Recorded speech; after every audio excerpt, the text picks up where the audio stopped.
No último episódio do arco sobre o passado do Gojo, a gente vê e entende como que o Geto ele se tornou um vilão e um dos principais criminosos do mundo de Jujutsu, como os ideais dele foram invertidos e o quão determinado ele tá em relação a esse novo objetivo dele. Afinal, não é qualquer pessoa que consegue matar os pais a sangue frio. Também vimos como o Gojo ele evoluiu muito de patamar depois da luta dele contra o Toji Fushiguro. E também conhecemos uma nova personagem cujo ranking é de nível especial, assim como o Gojo e o Geto, ou seja, o topo da pirâmide em termos de poder no mundo de Jujutsu. Mas antes de eu explicar tudo isso, porque eu sei que vocês estão curiosos, já se inscreve no canal, por favor, já deixa o like, isso ajuda muito o canal. Conto com a ajuda de vocês e muito obrigado para você que já é inscrito. E aí pessoal, eu sou o Show, muito bem-vindo ao meu canal, e hoje bora comentar sobre o último episódio do arco do passado do Gojo. A gente já começa vendo que o Gojo já tá em outro patamar, onde ele conseguiu automatizar o ilimitado. Agora o poder dele consegue ficar ativo sem ele ficar concentrando na própria habilidade. Ele basicamente fez com que o poder consiga distinguir o que é uma ameaça ou não, calculando a força da energia amaldiçoada, massa, velocidade e formato do projétil. No exemplo utilizado, a gente vê o Geto e a Shoko jogando uma borracha e um lápis, onde somente a borracha atinge o Gojo.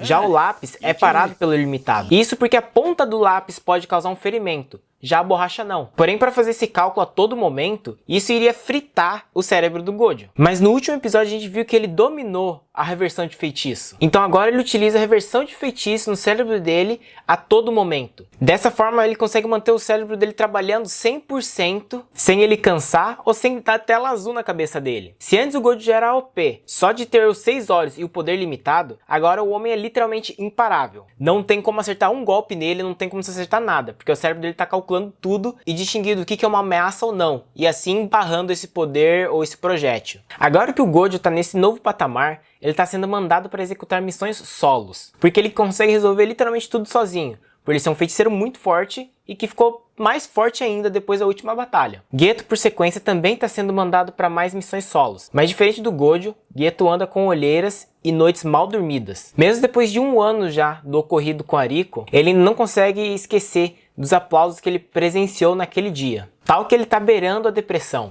Ele anda sem comer direito e sem descansar direito. Geto já tá ficando saturado de tudo que tá acontecendo ao redor dele. Ele até explica qual que é o gosto do espírito amaldiçoado. Que ao absorver um espírito, é como se ele estivesse engolindo um pano sujo que usaram para limpar cocô e vômito. Então imagina ele ter que fazer isso dia após dia, missão após missão. E isso durante todos os dias da semana. E tudo isso para proteger a sociedade humana, dos quais não tem poderes. As mesmas pessoas que mataram e aplaudiram a morte de uma jovem inocente. Isso tudo faz com que ele se questione novamente se o que ele tá fazendo é certo ou errado. E a cena que ele tá no banheiro tomando banho, lutando contra os seus próprios pensamentos, reflete muito bem o estado em que ele se encontra. Que ele tá meio que perdido. Por um lado ele quer cumprir o dever dele como feiticeiro Jujutsu, mas por outro lado o verdadeiro sentimento que ele tem sobre a sociedade humana, os sem poderes, é uma só: nojo. Após isso a gente vê a aparição do Haibara, o novato do primeiro ano que já vimos no passado. E ele tá todo entusiasmado que ele vai sair para uma nova missão para outra cidade. E é aí que Geto questiona Haibara como ele consegue continuar sendo um feiticeiro Jujutsu. E a resposta do jovem é simples: é bom poder dar o máximo de si em algo que você sabe fazer. Mas pela expressão do Geto a gente viu que isso não motivou nada a ele. E aí que a gente vê a aparição de uma mulher misteriosa, que já chega perguntando para eles qual é o tipo de mulher ideal deles. E isso lembra um pouco o nosso best of friend, o Todo. E pra quem não sabe, essa daí parece ser a mulher que treinou Todo. Haibara já responde pra ela que ele gosta de mulheres que comem muito. Já o Geto não gosta nada disso e nem responde ela, já que ele nem conhece ela. Mas Haibara diz pra Geto que ele pode ficar de boa, porque ela parece uma boa pessoa. E que ele tem um bom olho para pessoas. E aí então que Geto questiona o Haibara como que ele tem bons olhos para pessoas se ele tá sentado ao lado do Geto. Porque ele já sabe que Geto ele já tá meio que destruído. Ele já tá totalmente corrompido por dentro. Bom, a mulher misteriosa se apresenta como Yuki Tsukumo, uma feiticeira de classe especial, igual o Gojo e o Geto. Engraçado que ela se acha, porque o Geto já ouviu muito falarem sobre ela. E aí que Geto explica que já ouviu falarem muito sobre ela, porque ela é uma imprestável que não aceita nenhuma missão e fica passeando no exterior. Bom, é aí que a Yuki revela pro Geto que a escola Jujutsu na verdade só trata dos sintomas. Já ela quer tratar a causa do problema, não os sintomas dos problemas. Resumindo, a escola Jujutsu só entra em ação quando aparece um espírito amaldiçoado. Já ela quer criar um mundo onde não existe espírito amaldiçoado amaldiçoado. E isso acaba despertando curiosidade no Geto. Bom, sabemos que o espírito amaldiçoado, ele surge da energia negativa que vaza das pessoas. Então Yuki explica que existe duas formas de resolver isso para criar um mundo sem espíritos amaldiçoados. A primeira, eliminar a energia amaldiçoada da humanidade, ou a segunda, possibilitar que toda a humanidade consiga controlar sua energia amaldiçoada, para que assim não vaze. O maior exemplo da primeira possibilidade era Fushiguro, que tinha pacto congênito, do qual fazia dele uma pessoa com zero energia amaldiçoada, ou seja, não produzia espíritos amaldiçoados pelo mundo, mas que mesmo assim era imune a maldições e conseguia sentir os espíritos com 5 sentidos, fazendo dele a pessoa ideal que Yuki procurava. Porém, ele morreu na luta contra o Gojo. Então a Yuki não conseguiu estudar o corpo do Toji Fushiguro, para ela tentar dessa forma reproduzir um meio que tipo um segundo Toji, ou pelo menos passar o que o Toji tinha de especial para o resto da humanidade, fazendo com que só reste a segunda opção, fazer com que toda a humanidade se torne um feiticeiro, e assim consiga controlar a própria energia amaldiçoada. E aí então que Geto, num tom de ironia, diz: ah, isso é fácil, é só matar os não feiticeiros que só sobrarão os feiticeiros então. Mas para surpresa dele, a Yuki concorda com ele e diz que é o caminho mais fácil a se trilhar para chegar nesse objetivo, pois matando uma grande quantidade de não feiticeiros, ou seja, as pessoas comuns na sociedade humana, iria forçar com que o resto estudasse e focasse a se tornar um feiticeiro também e controlar os seus poderes, e controlar sua própria energia amaldiçoada. Nessa forma, iria chegar num ponto em que todo mundo ia se tornar um feiticeiro, e como um feiticeiro consegue controlar a energia negativa dele, nenhuma pessoa mais ia vazar essa energia negativa para assim surgir espíritos amaldiçoados. Mas aí a Yuki diz que ela não é louca o suficiente para percorrer esse caminho,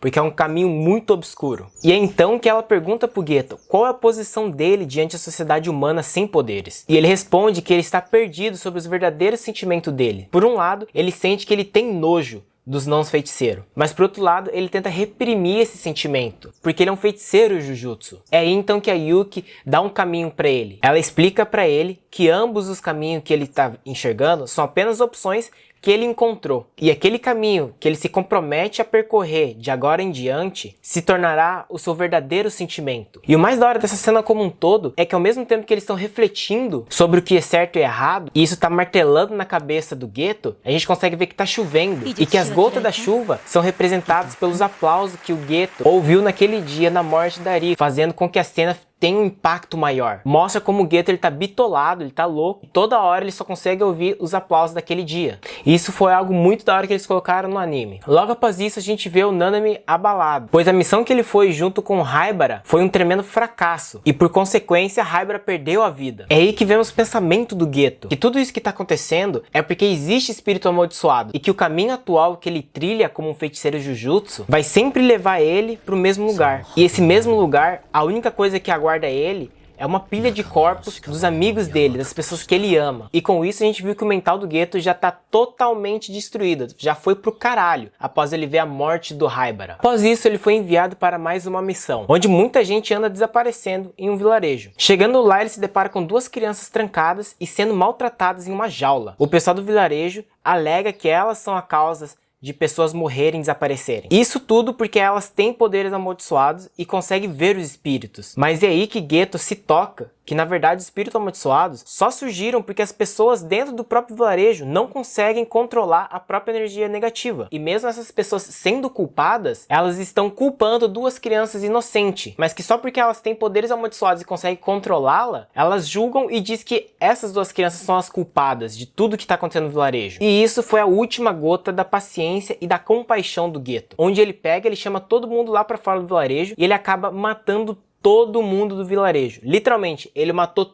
todos os seres humanos daquele vilarejo. Não importava se era mulher, não importava se era criança, se era idoso, ele deletou todo mundo do radar. E levou consigo as 2 crianças com poderes amaldiçoados. E logo após isso ele sumiu do radar, ele não retornou mais para a escola de Jujutsu. Até que o alto escalão condena o Geto à morte, por ter matado mais de 100 pessoas de uma vila e ter fugido. E é no meio de uma discussão do professor deles com o Gojo que a gente descobre que o Geto ele não poupou nem a vida dos próprios pais, pois quando foram investigar a casa do Geto para ver se ele se encontrava lá, encontraram um monte de sangue pela casa e os pais deles mortos, e tinha vestígios dos espíritos amaldiçoados do Geto. E obviamente o Gojo não acredita que o melhor amigo dele seria capaz de algo assim, então o Gojo sai a milhão à procura do Geto. Um tempo depois a gente vê que ele se encontra com a Shoko e que ele tá de boa, ele tá vivendo como um feiticeiro normal, ele não tá com ódio, raiva, querendo matar todo mundo. Agora ele quer criar um mundo só de feiticeiros, porque dessa forma não haverá mais espíritos amaldiçoados. E ele não precisa mais sofrer perdendo entes queridos, ele não precisa sofrer absorvendo o espírito amaldiçoado, tendo que sentir aquele gosto de nojo toda hora. Ele se aproxima e conversa com a Shoko. E a Shoko pergunta pra ele se realmente foi ele que matou todo mundo nesse vilarejo e sumiu.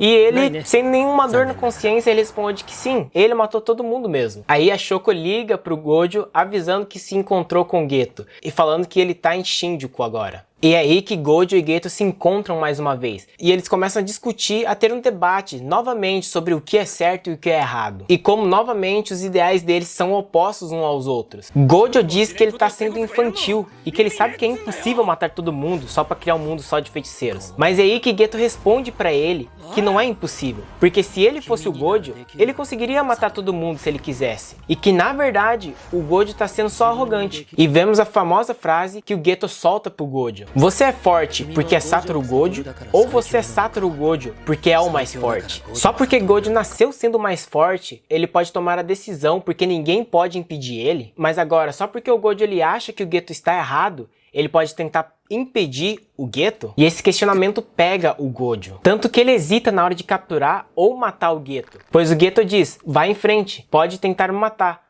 Até porque isso seria uma decisão sua. E é por causa disso que o Gojo no futuro, ele se preocupa muito com os alunos dele e com o pessoal à volta dele. Pois ele não quer ver jovens feiticeiros com muito potencial se corrompendo e se tornando uma pessoa como o Geto. Com isso, a gente termina o arco do passado do Gojo e do Geto. A gente consegue entender como que eles chegaram no ponto de hoje no mundo de Jujutsu e como o Geto foi de melhor amigo do Gojo para talvez o maior inimigo dele. Com isso, voltamos para o presente, onde o Gojo ele é acordado pelo Itadori, pelo Fushiguro e pela Nobara. E ele sorri discretamente ao ver os três interagindo, fazendo com que ele se lembre do passado, onde ele, Geto e Shoko eram bem próximos, iguais a eles. E é assim que marca o final meio agridoce do passado do Gojo e do Geto. E eu vou falar, eu vou sentir muita falta desse passado deles, porque querendo ou não foi divertido acompanhar, e querendo ou não, cara, a história do Gojo, ou melhor, ter o Gojo como protagonista, parece infinitamente mais da hora do que o Itadori. Porque o Itadori a gente não teve um passado da hora, não teve uma história, um desenvolver da hora pro Itadori.